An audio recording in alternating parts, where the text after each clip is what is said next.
মুন্সিগঞ্জের শ্রীনগরে মামলা মোকদ্দমায় হেরে গিয়ে জোরপূর্বক জমিতে দখল করে ধান রোপণের অভিযোগ উঠেছে। বিস্তারিত থাকছে এম এ কায়ুম মাঝ ভান্ডারের প্রতিবেদনে। বৃহস্পতিবার সকাল ৯টার দিকে উপজেলার কুকুটিয়া ইউনিয়নের পাইল ভোগ এলাকায় এ জমি দখলের অভিযোগ ওঠে। ওই এলাকার খোরশেদ মল্লিক গং এর বিরুদ্ধে। এ ব্যাপারে জমির মালিক জটু দাস বাদী হয়ে দখলকারী খোরশেদ মল্লিক সহ তার দুই ছেলে রতন মল্লিক এবং সজীব মল্লিকের বিরুদ্ধে থানায় একটি লিখিত অভিযোগ করেন।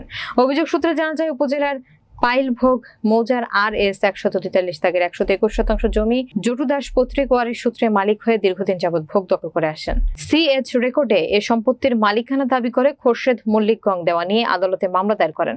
পরবর্তীতে নিজেদের দায়ের করা মামলায় হেরে গিয়ে বৃহস্পতিবার সকালে খোরশেদ মল্লিক সহ তার দুই ছেলে রতন এবং সজীব গং আরও অজ্ঞাতনামা লোকজন নিয়ে সম্পত্তির জোরপূর্বক সম্পত্তি দখলে নিয়ে ধান রোপণের চেষ্টা করে। এই সময় জটু দাস বাধা দিলে তাকে অশ্লীল ভাষায় গালিগালাজ করে খুন জখমের হুমকি দেয়।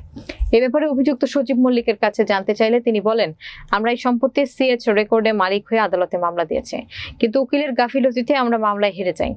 আমরা সবসময় এ জমি চাষাবাদ করে আসছি, তাই এবারও ধান রোপণ করছিলাম। শ্রীনগর থানার SI গোলাম মোস্তফা বলেন, অভিযোগ পেয়ে ঘটনাস্থলে গিয়ে বিবাদী খোরশেদ মল্লিকদের ধান রোপণ করতে নিষেধ করে এসেছে। মামলা করার পরে আমরা কি করে তারপরে জটু সাহেবও আমাদের আমরা মামলা করছিলাম, জটু সাহেবের আমরা বাদী ছিলাম। তখন একটা পর্যায়ে যে আমরা গ্রাম থেকে মোটামুটি মামলা করে আমরা অনেক টাকা পয়সা খরচ করছি এবং দেখা গেছে গ্রাম থেকে কোনো সাক্ষীও আমরা পাই নাই।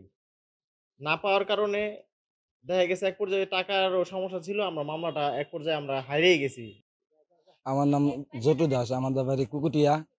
আমরা ওয়ারের সূত্রে মালিক। আমরা এই সম্পত্তি অনেকদিন যাবত আমরা ভোগ দখল করতেছি। তারা এই সম্পত্তি নিয়ে তারা মামলা করছে। মামলা করার পর 2টা মামলা করছে, দুটো মামলার রায় আমরা পাইছি। এই মামলা পাওয়ার পরে জোর জবরদস্তি করে আমরা সম্পদ আজকে তারা বলতেছে।